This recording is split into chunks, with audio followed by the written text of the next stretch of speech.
Hi, I'm Jenny Spinner, Chief Editor of Snack Food and Wholesale Bakery. And I'm Liz Parker, Senior Editor. We are here to talk about the product highlights from Snack Food and Wholesale Bakery for the month of June. Every month you guys keep sending us really cool, innovative things, and we've picked a couple that we think are worth talking about. These aren't necessarily products that are our favorite as consumers, but for whatever reason, we think that they're worth watching. Will they connect with consumers? Will they not? Let's see. The first one that I picked was Prospector Popcorn's Summer Flavors. This is interesting for a few reasons. First off, the flavors are key lime pie, pineapple paradise, and summertime s'mores. Some fun alliteration there. It's interesting to me because a lot of popcorn companies are doing like fruitier flavors, summer flavors. I think Lesser Evil did something similar to like a pina colada type flavor, which I tried. It was pretty interesting. You've got that sweet and salty combo. And the interesting thing about Prospector Popcorn is that 75% of their employees actually self-identify with a disability, which is interesting to hear. And it's also a really good initiative on their part to hire people with disabilities. Yeah, that's a really good pick. Not just because of the flavors. The flavors are interesting and going beyond the kettle corn, the salt and butter, the Chicago mix of caramel and cheese. They sound interesting as a consumer. I would like to try those. And then there are a few companies with a mission, and if you have a choice between one product that's aimed at doing good, in addition to tasting good, that might be a factor that makes you decide to purchase. So yeah, good pick. My first pick, Thomas's of English muffin fame, have come out with Thomas's muffin tops, which are now available in a limited region of the US. And I thought that was interesting because one, everybody loves the top of the muffin. Personally, when I purchase a muffin from a bakery or a center store, I will eat the bottom part and then save the top for last because it's the best part. And then the other interesting thing is this is Thomas's first foray into the sweet goods territory. So it'll be interesting to see if it spreads and if it connects with consumers who associate them with English muffins, bagels, and other more, bready things. Thomas's is definitely an English muffin icon, if there is such a thing. So regular muffins should be interesting for them. Moving on to the chips category, Wild has released some barbecue protein chips, and you might be like, oh, I've seen protein chips before. I know Quest does them and a couple others. What makes this one special is that they actually make it with chicken breast, which I did see a few similar companies at Sweets and Snacks Expo this year. But as a consumer, this would be pretty interesting to taste, I think. Yeah, it's interesting because the weekend after Sweets and Snacks in May, I just happened to be at a party and somebody else had been at the show and brought their excess samples, because if you don't come home from Sweets and Snacks with like 30 pounds of samples, you're not doing it right. But they brought some of the Wild chips, and I believe it was the chicken and waffles flavor. And because as a snack reporter, I tried it because I hadn't had them at the show, and then asked other people what they think. And there were mostly good reviews. The texture is described as interesting, but I really liked it. And if you're looking for an added benefit to your snacks like protein, this is worth checking out, I would think, as a consumer. I think chicken and waffles would be a natural flavor for them to get into too, since that's super trendy these days. And you've got like the sweet and the savory flavors. Sweet and savory. Going on the sweet side, Oreo, as if they didn't already have enough flavors. What won't they do next? Well, what they did recently is Oreo cotton candy is not new, but they brought it back by popular demand. I have not tried it, but it sounds like a great time because I associate cotton candy with summer fairs, walking along Chicago's Navy Pier. But this is cotton candy in Oreo cookie form. So I think the consumers are, they asked for it back and they got it. So that's pretty cool. Oreo's been super busy. We will probably discuss this next month, but they also released a Mario Kart themed Oreo, which I immediately posted to my social channels because all of my friends are Mario Kart fans and people were very intrigued by it. Yeah, that sounds like me and my friends that went Gaga over the Lady Gaga Oreos. I think it was last year. Time has no meaning in COVID, but yeah, Oreo is doing all sorts of interesting things between flavors and promotions and shapes, and so yeah, keep it coming, Mondelez. I do remember that because I believe we tagged Lady Gaga on Twitter in the hopes that she'd retweet or interact, but no such luck. Moving on, sweet and savory seems to be the theme of this video. So Kraft Singles is doing a collaboration with the Little Pie Company, and they are doing pies topped with Kraft Singles. And I can't decide if that sounds amazing or just super odd, but I would try it. Could be interesting. I am a fan, and I don't know if this is like an East Coast thing or what, but cheese, a slice of usually sharp cheddar cheese on top of a warm apple pie. The combination of the sweet and savory, the tartness of the apple with the tang of the cheddar. It is not something that would occur to me naturally, but having had it, it's pretty awesome. So that seems like a smart partnership for Kraft and an interesting opportunity for a Little Pie, which they seem to be a growing producer, but to be paired with a national Kraft Heinz is pretty darn big. So it's a really fun collaboration. Let's see. Oh, the next thing that we want to talk about. So Liz and I separately pick our favorite snack and bakery items for the month, and then we get together and see if there's duplicates. Usually there's a few. This month we had one, and that is Seton Farms Tahine Chili Lime pistachio kernels. I picked it because tahine it's a seasoning, a blend of Mexican spices on the hot side that has been around for a while, but now it's growing. They're coming out with different varieties. They're coming out with like single serve little bottles that you can put into your purse or pocket. And they're starting to advertise on TV, which is really neat. So it's an interesting partnership for Seton Farms because tahine is growing in reach and awareness among consumers, and hot stuff is hot stuff lately. Heat is very trendy right now. That's what I was about to add, that like we write a lot on the website about I almost said sugary snacks. We do write a lot about sugary snacks, but we write a lot about spicy snacks. And I've been seeing more and more like spicy nut snacks lately. So I personally can't do spice, but for people who like spice, I think this could be interesting. Yeah, I will eat your share of all the spicy nuts and chips and things because I'm a spice girl. Oh, stop me. Okay. Well, Liz, why don't you bring up your next one? So the next one's very unrelated, hopefully not spicy at all. Ready Set Food is pairing up with Daniel Tiger and releasing a few new products. I believe it was like bars and another one. And what's interesting about this, normally with adult snacks, you'll see things that say like allergen free or like free of the top 9 allergens. With this one, it's allergen inclusive. I'm not a parent, but from what I hear from my parent friends, you want to kind of introduce your kids to allergens early, see how they react. So that's what is going on here. And I think kids will see the product on the shelves and be like, oh, look, it's Daniel Tiger. You know, let's try this out.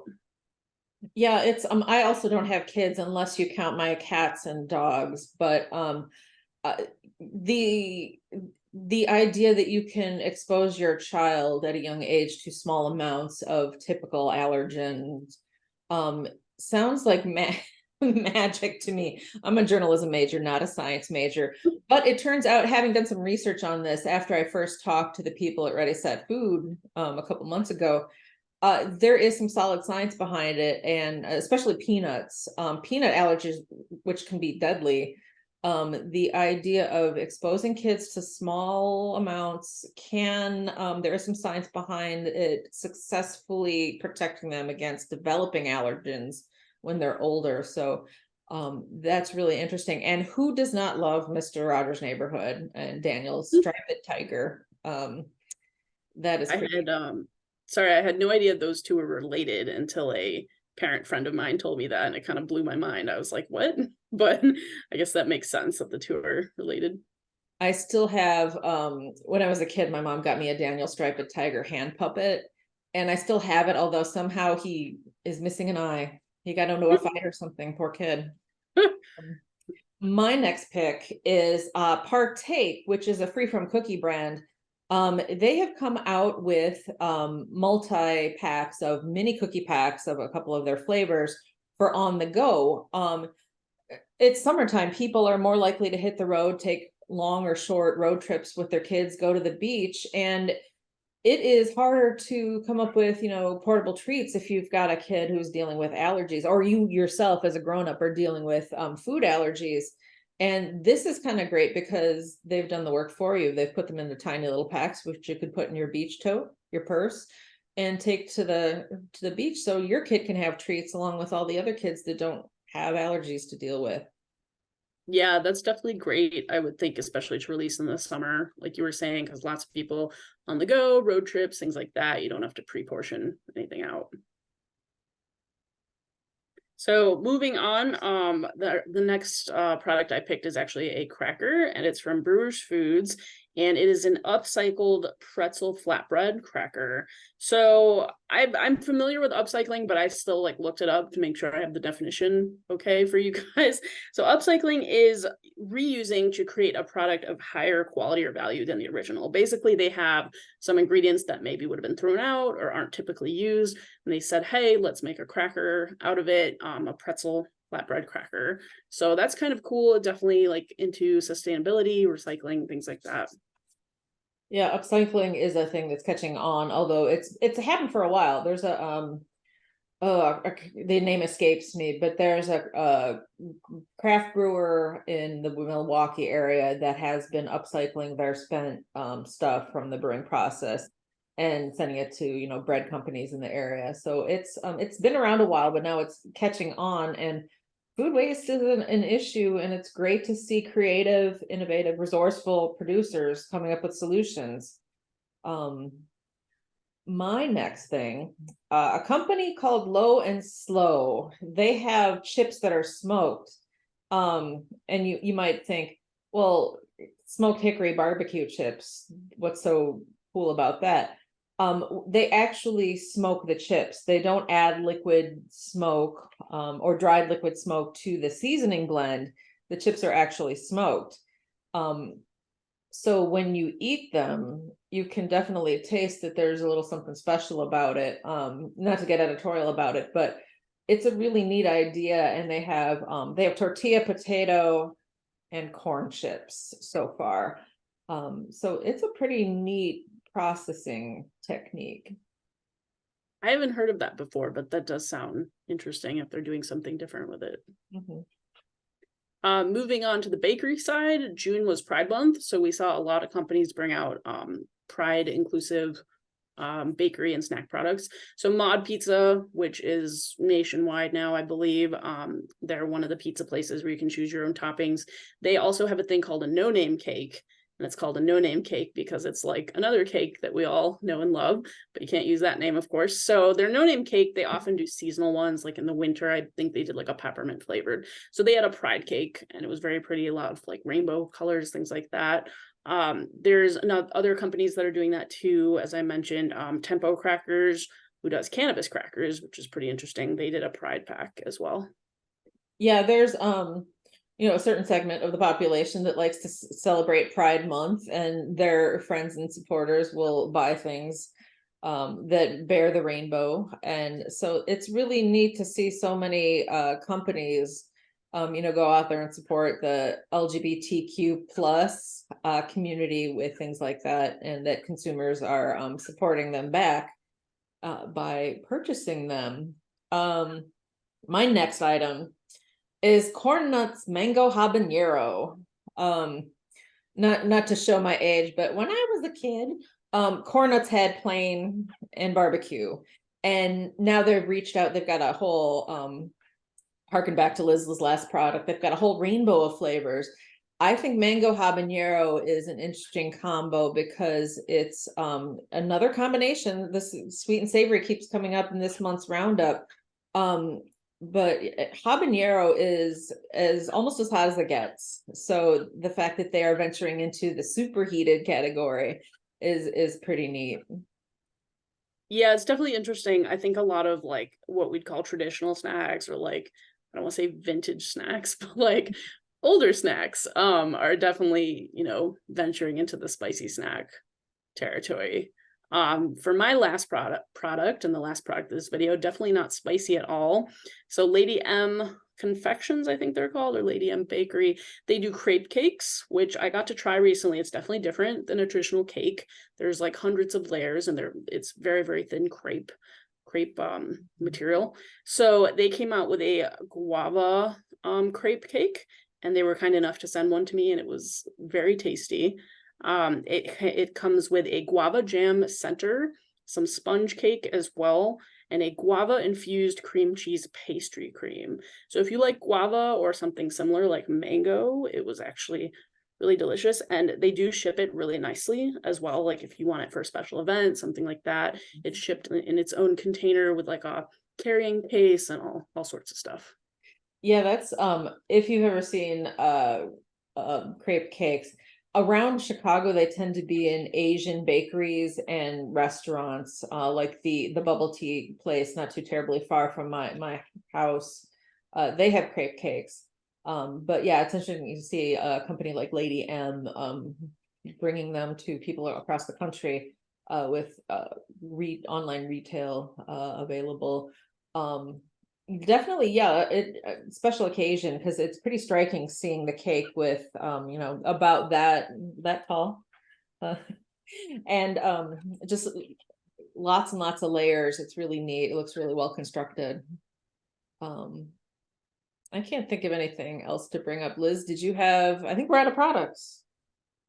Nope, but if we want to be consumery, since we were talking about road trip snacks, what's your favorite road trip snack?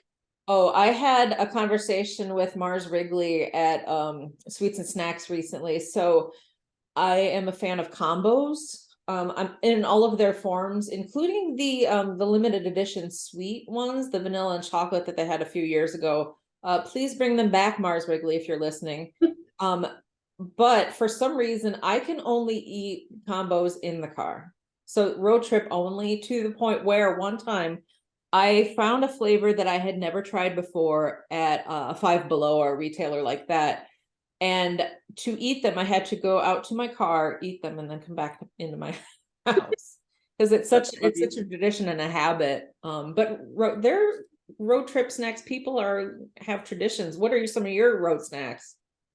They definitely do. I know someone who always gets hot tamales as his road trip snack, and I never see him eat it anywhere else. It's just like only in the car. So I would love to have like chocolate or things like that, but especially if it's a long trip, I can't do dairy that well. So my go to road trip snack is actually gummies. I really like most gas stations will have them too. Just like any like gummy bears, things like that is usually mine. Although I do have to say, weirdly, you know how like sometimes you stop to get food while on the road and there's not a ton of choices. I always end up eating McDonald's chicken nuggets in the car as a road Oh, trip meal or snack. But confectionery and bakery wise and snack wise, gummies are usually my go-to.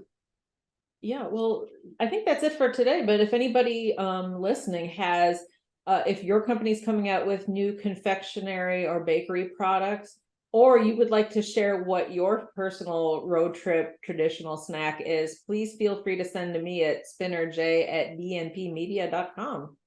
Other than that, until next time, thanks for watching, and we'll see you soon. See you later. Bye.